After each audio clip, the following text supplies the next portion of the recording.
La veritat és que s'han fet molts verills del teatre, alguns desafortunats, altres molt encertats, però sobretot el problema és que en un moment determinat m'indignava que ningú no prestara atenció a altres coses que jo pensava que eren més consistents o més interessants.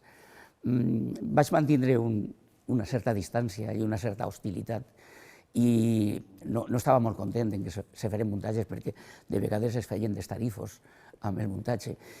I fins a tal punt que un dia, és una anècdota divertida, uns actors van vindre a dir-me ens agradaria muntar el verí del teatre, però com a tu no t'agradarà, si ens escrius una obra per a dos personatges, seria estupendo.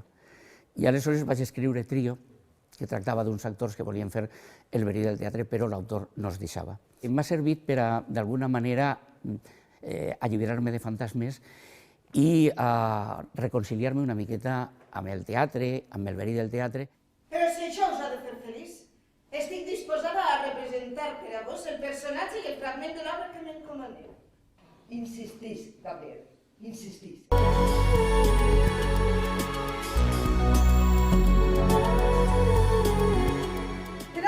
No sóc jo qui es troba particularment interessada en aquesta entrevista.